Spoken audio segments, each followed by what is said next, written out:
Hello friends, স্বাগত জানাচ্ছি আমাদের রান্নার ব্লগে। আজকে আমাদের ধর্মীয় উৎসব সবচেয়ে বড় ক্রিসমাস ডে। সবাইকে ক্রিসমাস ডের শুভেচ্ছা জানাচ্ছি। Merry Christmas.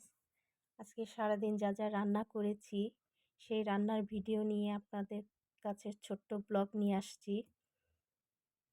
তো আজকে রান্নার ভিডিও করার সুযোগ পাইনি, সকাল থেকে রান্নায় ব্যস্ত ছিলাম। তো রান্না করা খাবারের ভিডিওগুলো দেখাবো আপনাদের, আশা করি ভালো লাগবে। তো ছোট্ট আয়োজন করেছি। সবারই ধর্মীয় উৎসবে খাবারের একটা আয়োজন থাকে, আমাদেরও তেমন ব্যতিক্রম নাই। সেভাবে খাবার আয়োজন করেছি। আমাদের দুজন গেস্ট ছিল, আমাদের পাশেই ওরা থাকে, তাদের নিয়ে আজকে আমাদের ক্রিসমাস ডে। ওরা অবশ্য অন্য ধর্মের, তো ওদের নিয়ে আজকে আমরা ক্রিসমাস ডে পালন করেছি।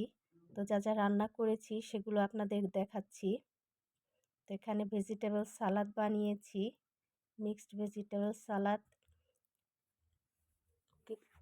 আর বানিয়েছি আস্ত চিকেন রোস্ট। এটা আমার বাচ্চাদের খুবই পছন্দের। আর অন্যান্য রান্নাগুলো আমাদের গেস্ট এবং আমাদের পছন্দ অনুযায়ী করা হয়েছে। এখানে চিকেন চপ বানিয়েছি, এটার রেসিপি দেয়া ছিল আমার পেজে, দেখে নেবেন। বেগুন ভাজি, গরুর মাংস ঝাল করে রান্না করেছি, চিংড়ি মাছ ঝাল ঝাল ভুনা করেছি,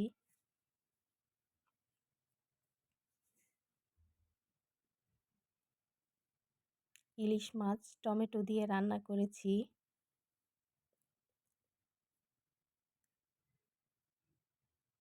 আস্ত চিকেন। এটার রেসিপি দেয়া আছে, আপনারা দেখে নেবেন আমার পেজ থেকে।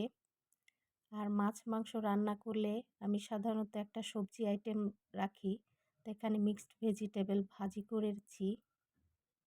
আর করেছি মিক্সড পোলাও।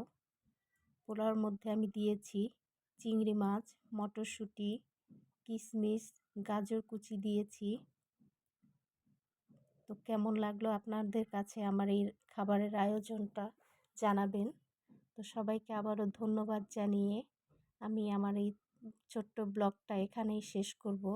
সবাইকে আবারও হ্যাপি ক্রিসমাস, ক্রিসমাস ডের অনেক অনেক শুভেচ্ছা এবং ভালোবাসা দিলাম আপনাদের।